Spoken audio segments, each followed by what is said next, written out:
So essentially this will be my calm video. I'm very relaxed now. I had a nice cup of Earl Grey tea. Actually, it wasn't Earl Grey tea.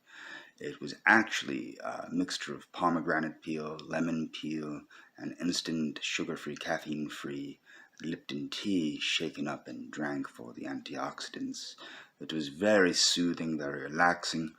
Now I'm going to go on with how to deal with the anti-white hysteria coming from Washington and the media. Okay, so let's go. Okay, so here's how it goes.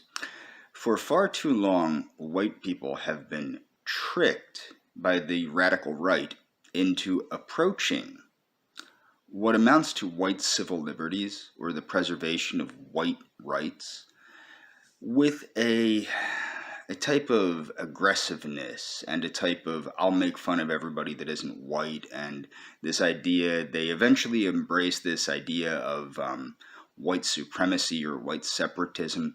We don't need any of that. What we need to do is we need to point out the hypocrisy and the violation of our rights as human beings by the radical left, and at this point by people like Trump, who favored the black population and other populations over the whites. And this is nothing against the black population or other populations. This is against the political class, okay?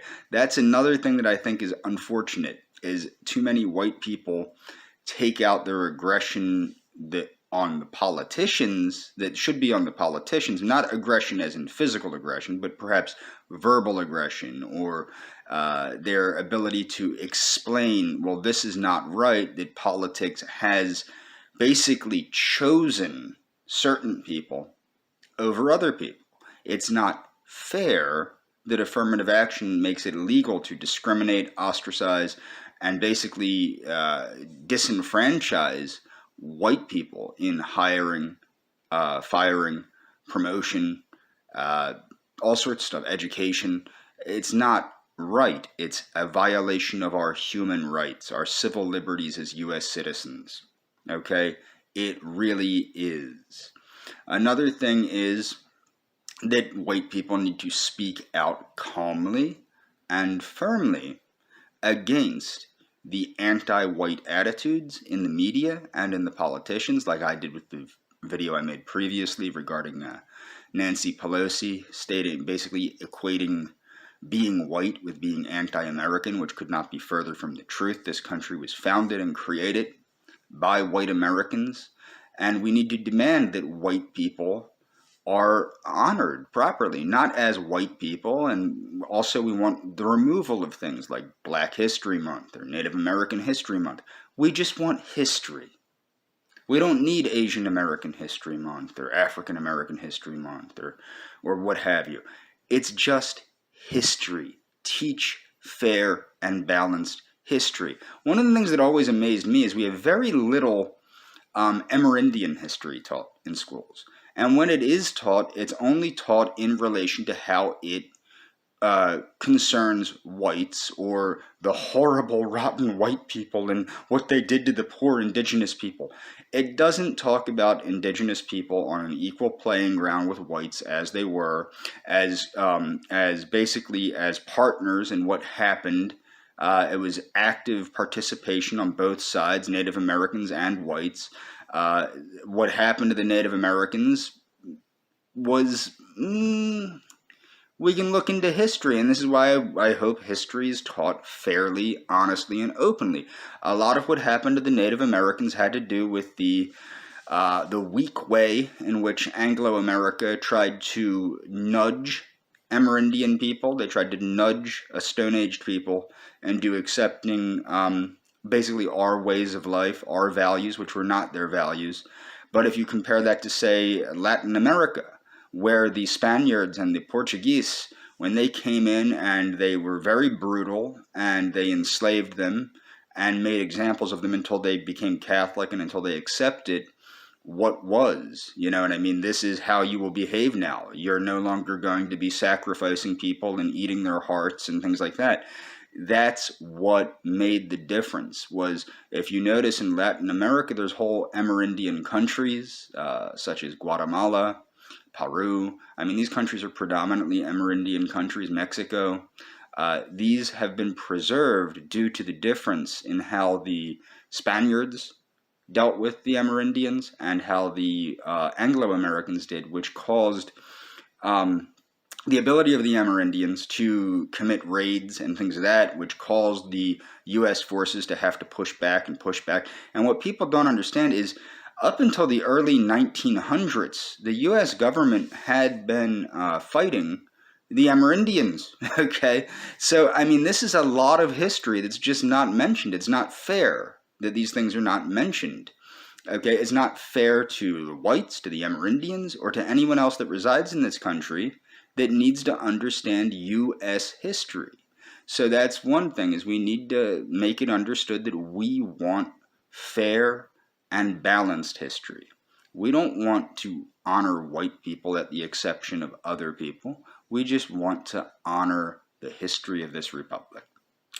The other thing is, and to point out the hypocrisy of black history, which seems to focus on athletes and things of that nature. It does not focus on scientists. One of the funniest things is George Washington Carver, who was employed by the Ford Company, Ford Motor Company, to create various plastics and fuels, and he created biodiesel. He did a lot of really cool stuff, this guy George Washington Carver.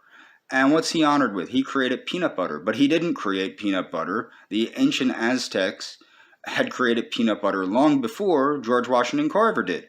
So it's like, this is doing harm. That's what I think that white people need to start doing, is pointing out these things are not only harming white people, which they are, they're harming everybody.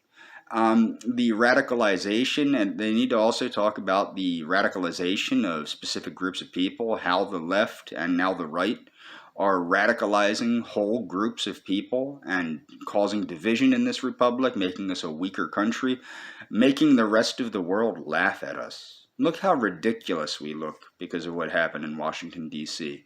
And you can't blame that all on Donald Trump. I blame it on Donald Trump for that moment, and I believe it was treasonous, okay? And I believe he should be put in prison for that. Not just impeached. I think he should get life in prison. That's my point of view. I'm against the death penalty, okay? If I wasn't against the death penalty, the original charge of treason, we know what that is, but I'm against the death penalty. So I say life in prison. I don't think anybody should get the death penalty. Not even Mumia Abu Jamal, okay? So my point is that in my opinion, we need to start getting honest and open and stop this nonsense, stop this dress-up crap. Politically speaking, politics is not the area that we need to work on, it's culture. White Americans need to focus on their own culture and lifting themselves up, okay, with their own unique American values. Unique, cultural, white American values. Not this crap about Fortress Europa and all this Dios Volt and all this crap. What about liberty? What about justice? What about freedom? What about what makes America America? What about the fact that America was the first people's revolution against imperialism? That's what it was. Read the Constitution. Read the Declaration of Independence. We were the first people's revolution against a tyrannical empire, the British Empire. The U.S. rose up against the British Empire. Okay? So my point is if white Americans want to start making headway at achieving equality and like what it is we need to work for everything that everybody else claims to work for, but actually do it. When we say social justice, we mean social justice for everybody. When we say economic justice, we mean economic justice for everybody. When we say racial justice, we mean racial justice for everybody. Cut the crap. Cut this lunacy that makes people go. It's so easy for people to take things out of context when you're dressed like, a member of the Third Reich, or not even really, usually it's not that way. And I know people will go, well, you shouldn't judge people by the way they look. I agree.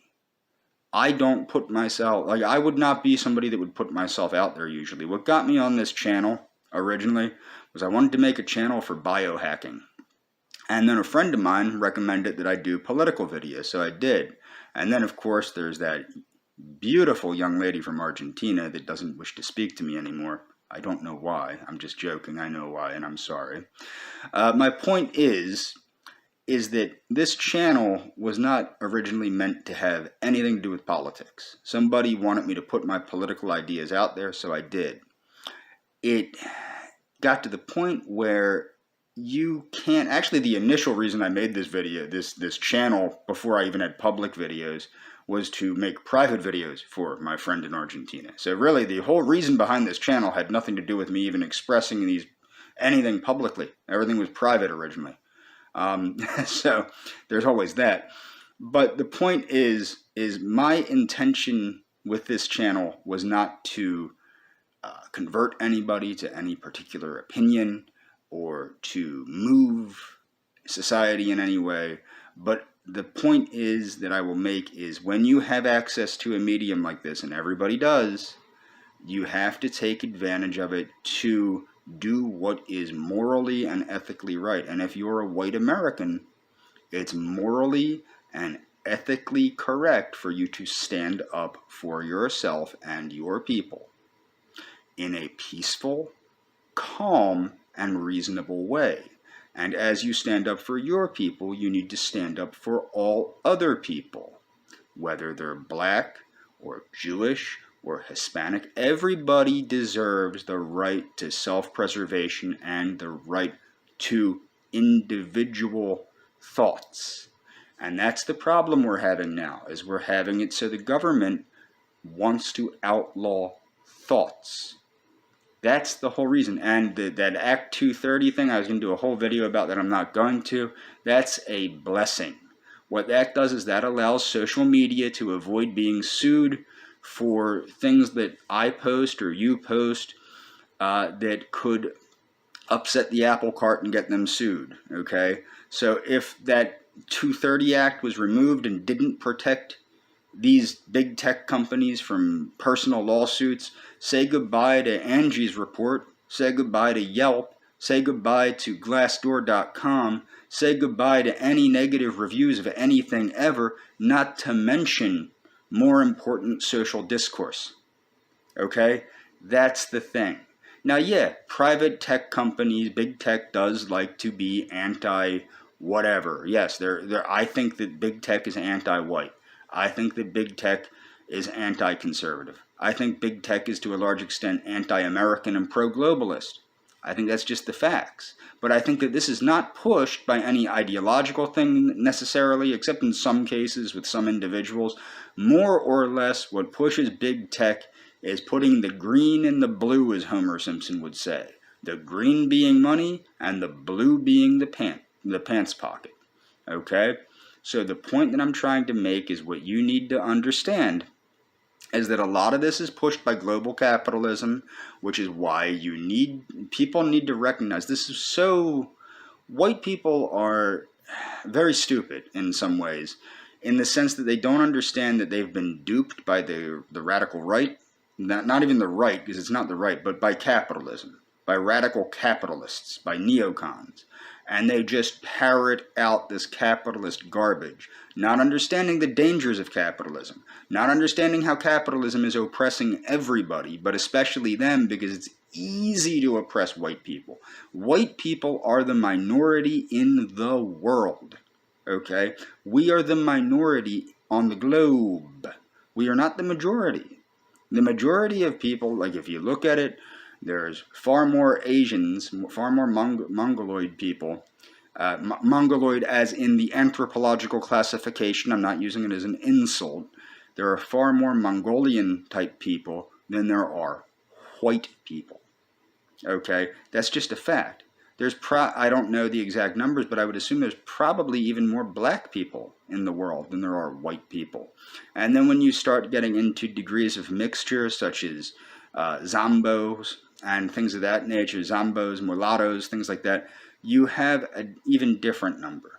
So white people need to recognize that They have a responsibility to themselves, to their people, and to other people to promote economic, social, and racial justice. For real.